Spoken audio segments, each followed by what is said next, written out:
नमस्ते स्टूडेंट्स, अपन बायो की class start करने जा रहे हैं।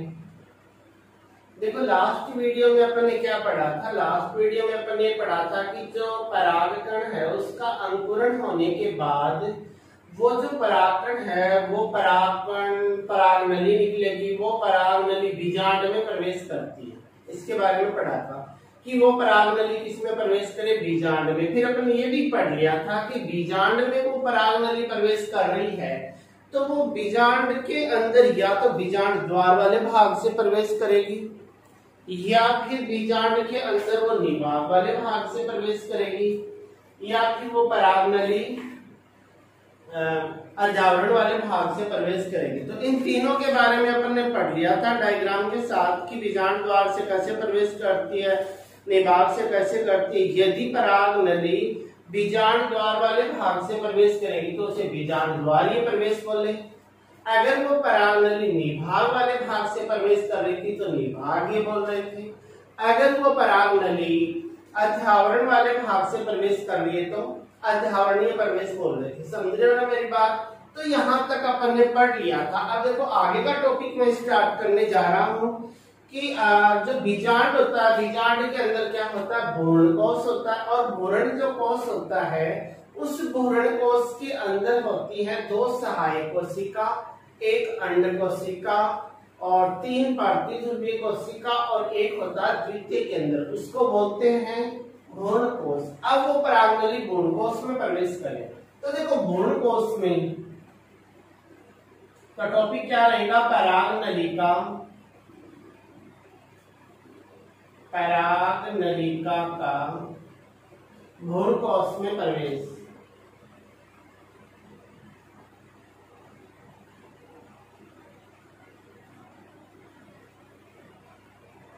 इसके बारे में पढ़ेंगे। अपना टॉपिक ये है।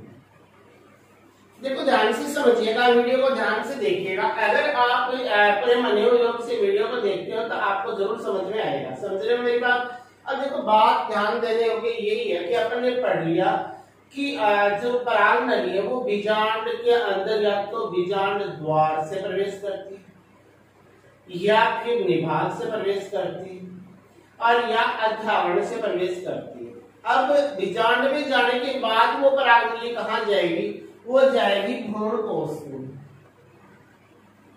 कि बीजांड के अंदर क्या होता है, भ्रूण कोश होता है। तो वो परागनली कहाँ जाएगी, भ्रूण कोश में। अब देखो इस प्रकार अपने ये स्ट्रक्चर पढ़ी थी। अगर आपको याद हो तो थोड़ा बहुत भी, अगर आपको थोड़ा बहुत संरचना अगर याद है तो देखो एक बार मैं बना के आपको दिखा देता हूँ ताकि आपको ये याद रहे कि कौन सा पार्ट तो भ्रूण कोश है और कौन सा पार्ट बीजांड है। इस प्रकार बनाया था ना तुमने, अगर आपको याद हो तो स्ट्रक्चर ऐसे। इस वाले जो अंदर वाला ये जो पार्ट है इसको बोल रहे हैं भ्रूण कोश। क्या बोल रहे थे, इसको बोल रहे थे भ्रूण कोश। और ये जो बाहर वाला यहाँ तक का जो पार्ट है इसे बोलते हैं बीजांड। क्या बोलते हो, बीजांड। क्या बोल रहे हैं पर इसको बीजांड बोल रहे हैं। यहाँ तक इस प्रकार अपन ने मर्दूता कोशिकाएं बनाई थी ना, अगर आपको याद हो इस प्रकार, तो इसे बीजांड बोल रहे थे। और इस वाले भाग को बोल रहे थे बीजांड द्वार। क्या बोलते, बीजांड द्वार। इस भाग को बोल रहे थे अपन निभाग और इसे बोल रहे थे अर्धावरण। तो यहाँ तक तो अपन ने पढ़ लिया कि या तो वो बीजांड द्वार से जाएगी या फिर वो निभाग से जाएगी या फिर वो अर्धावरण से जाएगी। ये तो पढ़ लिया। चाहे बीजांड द्वार से जाए, चाहे वो निभाग से जाए, चाहे वो अर्धावरण से जाए। समझ रहे मेरी बात। चाहे बीजांड के अंदर बीजांड द्वार से जाए परागनली, चाहे निभाग से जाए, चाहे अर्धावरण से जाए, भ्रूण कोश में अगर वो प्रवेश करती है तो फिर वो कहां से करेगी, हमेशा ही बीजांड द्वार वाले भाग से प्रवेश करती है। समझ रहे हो मेरी बात। तो बात एक ही है काम की, बाकी सब फालतू की है। बात काम की क्या है कि भ्रूण जो कोश होता है, भ्रूण कोश में परागनली कहां से प्रवेश करेगी, तो किधर से करेगी, बीजांड द्वार वाले भाग से। भ्रूण कोश में पराग नली किधर से प्रवेश करेगी? बीजांड द्वार वाले भाग से। अब देखो बीजांड द्वार वाले भाग से भी ये भ्रूण कोश है, इस भ्रूण कोश में अगर पराग नली जाएगी तो वो भी 3 प्रकार से जाएगी। देखो अपन ने ये बनाई थी 2 सहायक कोशिका, एक अंड कोशिका। ये तो है सहायक कोशिका। कौन सी कोशिकाएं हैं? सहायक कोशिका। ये वाली है अंड कोशिका। यहां पर बनाया था अपने द्वितीय केंद्रक, और यहां पर बनाई थी अपने पार्थिव ध्रुवीय कोशिकाएं। इस प्रकार ही तो बनाई थी, समझ रहे ना मेरी बात? इस प्रकार ही बनाई थी। अब देखो कि बीजांड द्वार, जो बीजांड द्वार में प्रवेश करने के बाद अगर वो पराग नली इस भ्रूण कोश में प्रवेश करेगी तो कहां से करेगी? हमेशा ही बीजांड द्वार वाले भाग से, अधिकांश पादपों में यहीं से करती है। अब देखो, अब इसके अंदर कैसे जाएगी? अब इसके अंदर जाने के भी कई रास्ते हैं कि इसके अंदर कैसे जाए पराग नली। या तो पराग नली ये वाली सहायक कोशिका है, ये हो या ये हो, एक सहायक कोशिका और ये जो भित्ति है इनके बीच से जाती है। कैसे जाएगी? एक सहायक कोशिका, एक सहायक कोशिका व भित्ति के बीच। भ्रूणकोश में या तो एक सहायक कोशिका और भित्ति के बीच से जा सकती है, या फिर आप ऐसे बोल सकते हो कि ये वाली सहायक कोशिका, ये सहायक कोशिका, इन दोनों के बीच से जाए। ये अंड कोशिका जो बनी हुई है पीछे की ओर, ये वाली अपने सामने दिखा दी हुई, ये वाली पीछे की ओर बनी होती है, तो अपन ये भी बोल सकते हैं कि सहायक कोशिका और एक अंड कोशिका के बीच से जाए। तो अपन क्या बोलेंगे कि सहायक कोशिका व अंड कोशिका के बीच से।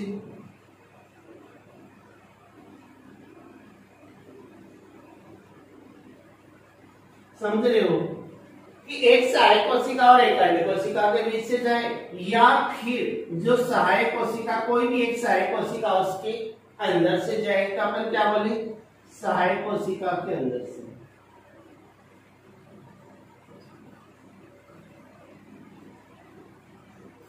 समझ रहे हो मेरी बात? तो भ्रूण जो कोश है, देखो पहले जब मैंने पढ़ा था बीजांड में भी 3 प्रकार से प्रवेश करेगी, बीजांड द्वार से, निभाग से और अधावड़ से।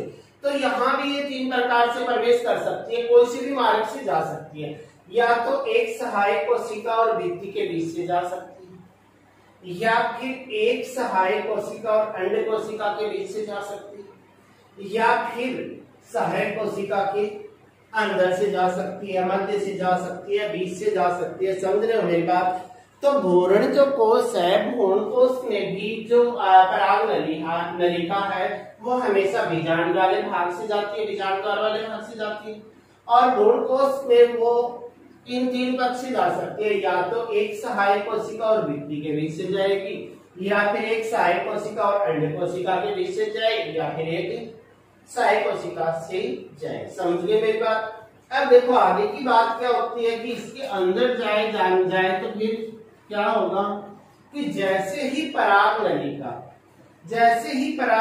इस भ्रूण कोश के संपर्क में आती है, जैसे ही पराग नलिका इस भ्रूण कोश के संपर्क में आती है, तो भ्रूण कोश में जो सहायक कोशिकाएं होती हैं, उन सहायक कोशिकाओं में से एक सहायक कोशिका, उन सहायक कोशिकाओं में से एक जो सहायक कोशिका है वो पराग नली अंदर प्रवेश करने से पहले ही क्या हो जाती है?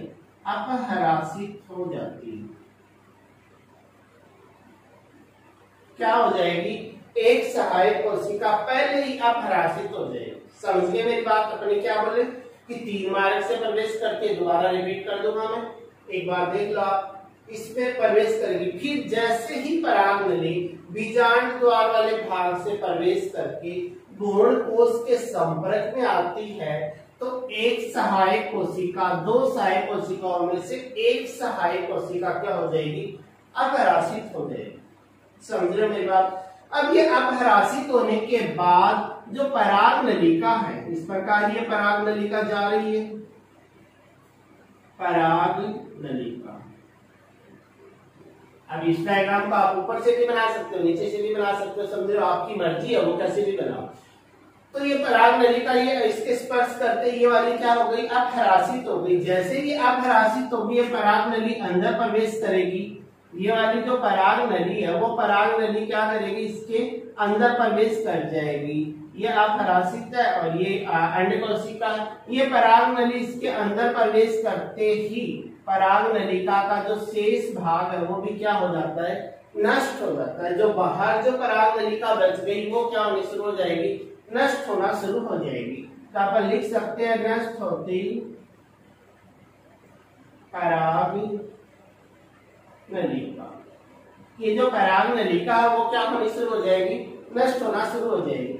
अब जैसे ही वो पराग नली इस भ्रूण को उसके अंदर प्रवेश कर जाएगी, वो पराग नली इसके अंदर प्रवेश करने के बाद वो चली जाती है अपहरासित सहायक कोशिका में, और अपहरासित सहायक कोशिका में जाने के बाद इस अपहरासित सहायक कोशिका में जाने के बाद इससे पराग नलिका, ये जो पराग नलिका इस प्रकार से थी, इसका जो आगे वाला भाग होता है इस पे क्या हो जाते हैं, छिद्र हो जाते हैं। क्या हो जाएंगे, छिद्र हो जाएंगे। और छिद्र होने से इसके अंदर क्या भरे हुए थे, दो नर युग्मक भरे हुए थे। एक पराग नली में दो नर युग्मक होते हैं, नर युग्मक भरे होते हैं। वो नर युग्मक सहायक कोशिका के अंदर चले जाएंगे।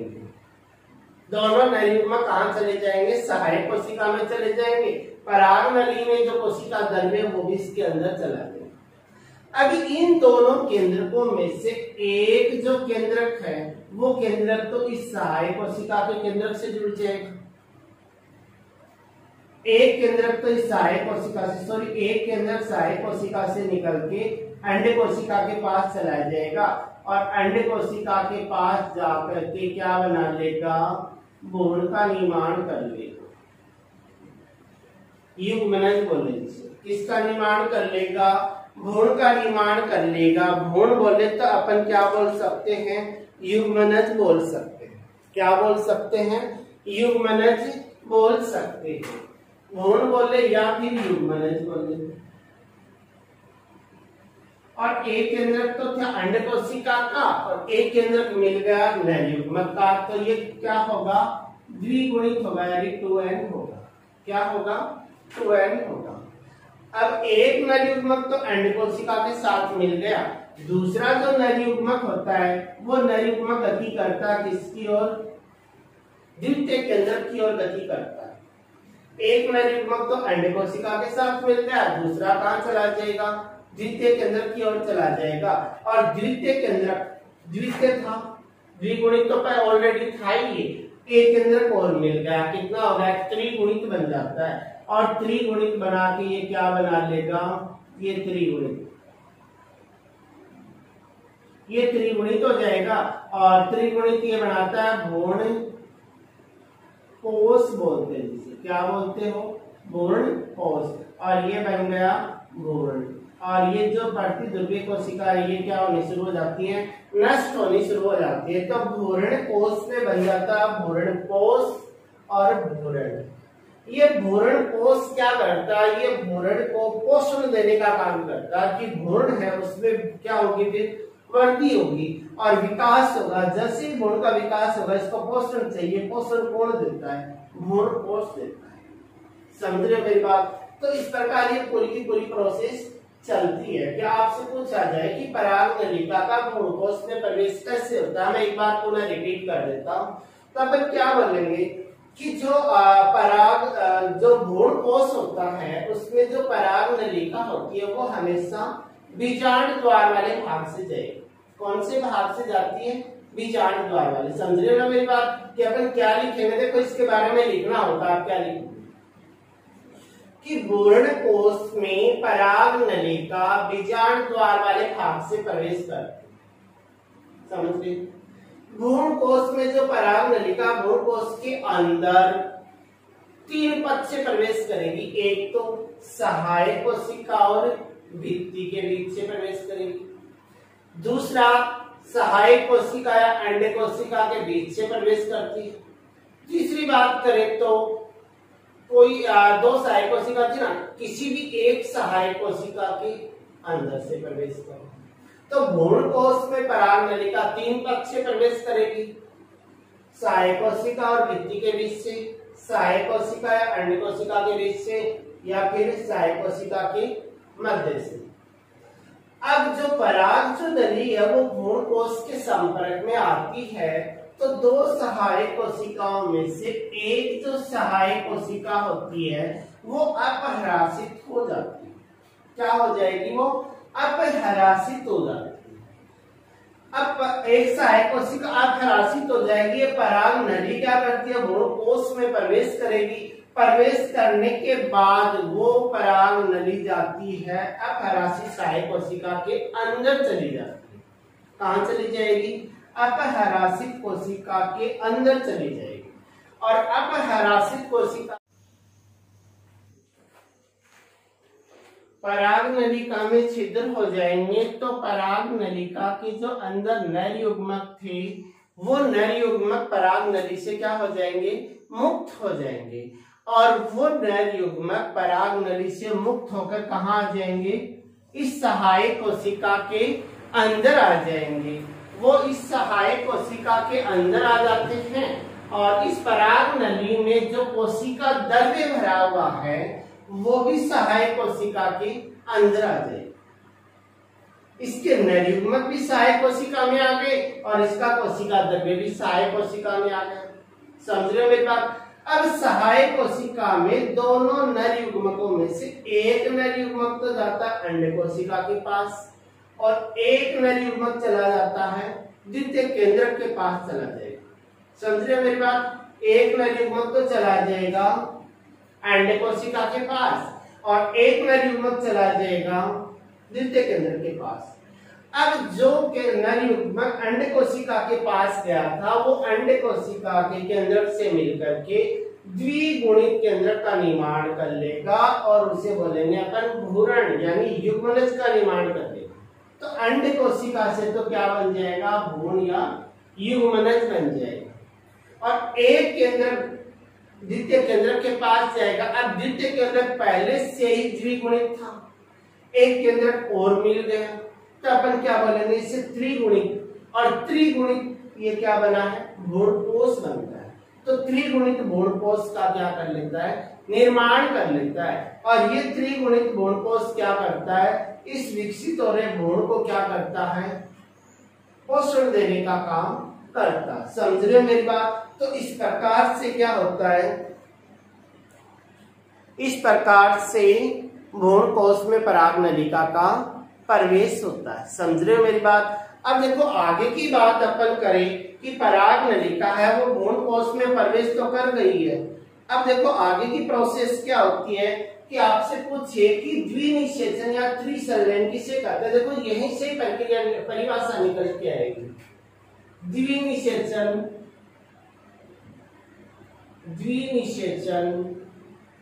व त्रिसंलयन कि द्विनिषेचन या त्रिसंलयन किसे कहते हैं परिभाषित कीजिए। तो देखो आप क्या करते हो कि देखो ध्यान से देखना कि पराग नलिका के नर युग्मक थे। ये नर युग्मक एक अंड कोशिका के पास चला गया और अंड कोशिका के साथ क्या हो जाएगा? इसका केंद्र जुड़ जाएगा, मिल जाएगा, संगलित हो जाएगा, है ना? तो इसे तो बोलते हैं युग्मक संलयन। क्या बोलते हो? युग्मक संलयन। क्या बोलते हैं? युग्मक संलयन। तो परिभाषा पूछ ली जाए आपसे कि युग्मक संलयन किसे कहते हैं तो आप क्या बोलोगे कि अंड कोशिका तथा एक नर युग्मक के संगलन से युग्मनज बनना ही क्या कहलाता है? युग्मक संलयन कहलाता है। समझ रहे हो मेरी बात? क्या बोलोगे कि अंड कोशिका, ये अंड कोशिका थी और ये नर युग्मक था, इन दोनों का क्या हो गया? मिलन हुआ तो द्विगुणित युग्मनज का क्या हुआ? निर्माण हुआ। तो अंड कोशिका और एक नर युग्मक के मिलन को ही क्या बोलते हैं? युग्मक संलयन बोलते हैं। और इससे द्विगुणित युग्मनज का निर्माण होता है, इससे भ्रूण का निर्माण होता है। समझ रहे हो? तो एक बार तो देखो निषेचन यहां हो गया, वाई नहीं वहां, इसे प्रथम निषेचन बोलते हैं। देखो दूसरा कहां हो रहा है कि एक नर युग्मक द्वितीय केंद्रक के साथ मिल रहा है और द्वितीय केंद्रक के साथ मिलके क्या बना रहा है, भ्रूणपोष बना रहा है। क्या बना रहा है, भ्रूणपोष। तो दो केंद्रक तो थे, एक केंद्रक और मिल गया तो क्या बन गया, त्रिगुणित बन गया। इसी को बोलते हैं त्रिसंलेन। त्रिसंलेन यानी तीन केंद्रकों का जुड़ जाना। क्या होना कि तीन केंद्रकों का जुड़ जाना ही क्या है, त्रिसंलेन। तो अपन क्या बोलेंगे कि एक नर युग्मक और द्वितीय केंद्रक के मिलन से त्रिगुणित भ्रूणपोष बनता है, उसे बोलते हैं त्रिसंलेन का। क्या कहोगे, त्रिसंलेन। और इस प्रक्रिया में निषेचन की क्रिया दो बार हो रही है। एक बार तो नर युग्मक है वो अंड कोशिका के साथ मिलकर भ्रूण का निर्माण कर रहा है और एक बार द्वितीय केंद्र के साथ मिलकर भ्रूणपोष का निर्माण कर रहा है। तो दो बार होने के कारण इसे बोला जाता है द्विनिषेचन। क्या बोलते हो, दो बार होने के कारण ही इसे क्या बोला जाता है, द्विनिषेचन बोला जाता है। समझ गए ना मेरी बात। तो आपसे बोले कि युग्मक संलयन किसे कहेंगे कि एक नर युग्मक और अंड कोशिका, एक नर युग्मक अंड कोशिका, ये जो अंड कोशिका थी उनका मिलन ही क्या कहलाता है, युग्मक संलयन कहलाता है। और युग्मक संलयन के दौरान किसका निर्माण होता है, युग्मनज यानी भ्रूण का निर्माण होता है। आपसे पूछे त्रिसंलयन किसे कहते हैं कि एक नर युग्मक और द्वितीय केंद्रक के मिलने से त्रिगुणित भ्रूणकोश का निर्माण होता है, उसे बोलते हैं त्रिसंलयन। और इस प्रक्रिया में दो बार नर युग्मकों का क्या होता है, मिलन होता है। इसलिए इसे संपूर्ण प्रक्रिया को क्या कहा जाता है, द्विनिषेचन कहा जाता है। समझ रहे हो ना मेरी बात। इस संपूर्ण प्रक्रिया को क्या कहा जाता है, द्विनिषेचन कहा जाता है। अब देखो आगे की बात आपसे पूछे कि द्विनिषेचन जो होता है उसका महत्व क्या होता है, कि जो द्विनिषेचन है इस द्विनिषेचन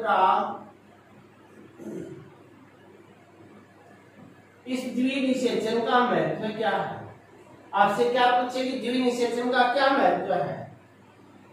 तो देखो इसको देख के ही आपको महत्व इसका नजर आ रहा है कि पहला महत्व तो ये है कि इसके दौरान किसका निर्माण होता है, भ्रूण का निर्माण होता है। दूसरा महत्व भी आपको नजर आ रहा है कि इसके दौरान किसका निर्माण होता है, भ्रूणपोष का निर्माण होता है। समझ रहे मेरी बात। तो आप इनको देख के लिख सकते हो ना कि द्विनिषेचन का महत्व क्या है, कि द्विनिषेचन के दौरान एक नर युग्मक और अंड कोशिका के मिलने से युग्मक संलयन की क्रिया होती है, जिसके दौरान भ्रूण का निर्माण होता है। समझ रहे मेरी बात। इसका निर्माण होता है, भ्रूण का निर्माण होता है।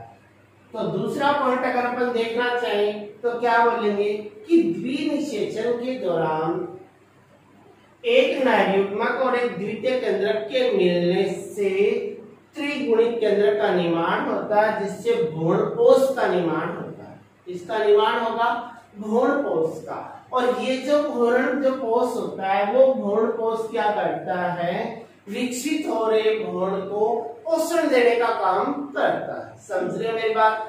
दो महत्व हो गए। अगर तीसरा भी अगर महत्व आप निकालना चाहो तो देखो इसके दौरान नर युग्मक और अंड कोशिका द्वितीय केंद्रक इनका क्या होता है, मिलन होता है। तो इसके दौरान नए कोशिका द्रव्य का क्या होता है, या कोशिका द्रव्य जो होता है उसका पुनर्गठन पुनर्निर्माण होता है। समझ रहे मेरी बात। पुनर्गठन पुनर्निर्माण का मतलब यहाँ जो नया भ्रूणपोष बन रहा है या भ्रूण बन रहा है तो नया कोशिका द्रव्य विकसित होता है। समझ रहे हो मेरी बात। तो ये द्विनिषेचन का क्या हो गया, महत्व हो गया। समझ रहे हो ना मेरी बात। ये द्विनिषेचन का क्या हुआ, आपका महत्व हो गया। अब देखो आगे की अगर अपन बात करें, आगे की बात क्या होती है कि जो भ्रूणपोष होता है, भ्रूणपोष होता है वो तीन प्रकार के होते हैं। यहाँ तक की प्रोसेस अपन ने पढ़ ली। अब देखो आगे की अगर अपन प्रोसेस के बारे में पढ़ें कि अपना क्या बन गया, भ्रूणपोष बन गया। क्या बन गया, भ्रूणपोष बन गया। अब इस भ्रूण कोश के बारे में पढ़े कि भ्रूण कोश पोषण कहां से लेता है। ये भ्रूण कोश पोषण किसको देता है, भ्रूण को देता है, इसके अंदर पोषण भरा हुआ है, समझ रहे हो। तो ये जो भ्रूण कोश होता है, आपसे पूछा जाए कि भ्रूण कोश का निर्माण कैसे होता है, तो आप क्या बोलोगे कि एक नरयुग्मक और एक द्वितीय केंद्रक के संलयन से एक त्रिगुणित संरचना का निर्माण होता है, उसी को क्या बोला जाता है, भ्रूण कोश बोला जाता है। बता सकते हो ना परिभाषा कि भ्रूण कोश किसे कहते हैं कि एक नरयुग्मक और एक द्वितीय केंद्रक के मिलने से एक त्रिगुणित संरचना का निर्माण होता है, जिसे भ्रूण कोश बोलते हैं। इसका काम क्या है, इसका काम है विकसित हो रहे भ्रूण को पोषण देना। अब बात यह आती है कि जो आवर्तबीजी जो पादप होते हैं, उन पादपों में जो भ्रूण कोश बन रहा है, देखो नरयुग्मक और बाधायुग्मक मिले मतलब निषेचन, यहाँ पर पहले प्रक्रिया पूरी हुई, उसके बाद भ्रूण कोश बना। इसका मतलब है कि आवर्तबीजी पादपों में जो भ्रूण कोश होता है वो निषेचन के बाद बनता है। कब बनता है, निषेचन के बाद बनता है, समझ रहे हो मेरी बात। और ये जो भ्रूण कोश होता है ये 3 प्रकार का होता है। एक तो होता है केंद्रकीय भ्रूण कोश, एक होता है कोशिकीय भ्रूण कोश, और एक अपना होता है हेलोबियल भ्रूण कोश। कौन सा होता है, हेलोबियल भ्रूण कोश, हेलोबियल भ्रूण कोश, हेलोबियल भ्रूण कोश, हेलोबियल भ्रूण कोश, एक होता है हेलोबियल भ्रूण कोश। देखो इन तीनों की संरचना के बारे में अपन नेक्स्ट क्लास में पढ़ेंगे, समझ रहे हो मेरी बात। तो आज अपन ने क्या क्या पढ़ा, एक बार मैं पुनः रिपीट कर देता हूँ कि परागनलिका है वो भ्रूण कोश में कैसे प्रवेश करती है। तो वो कौन से भाग से प्रवेश करती है, बीजांड द्वार वाले भाग से। फिर भ्रूण कोश के अंदर कहां से जाएगी, एक सहायक कोशिका और भित्ति के बीच से जाएगी, या अंड कोशिका और सहायक कोशिका के बीच से जाए, या एक सहायक कोशिका के अंदर से जाए। जैसे ही परागनली भ्रूण कोश के संपर्क में आएगी, एक सहायक कोशिका अधराशित होना शुरू हो जाएगी। अब परागनली अंदर जाने के बाद वो परागनली कहाँ जाएगी, अधराशित में जाएगी, और अधराशित में जाने के बाद फट जाएगी। तो उससे दोनों नरयुग्मक क्या आ जाएंगे, बाहर आ जाएंगे। एक नरयुग्मक चला जाएगा अंड कोशिका के पास, और अंड कोशिका के साथ मिलकर के द्विगुणित भ्रूण का निर्माण कर लेगा। इसे बोलेंगे युग्मक संलयन, समझ लो।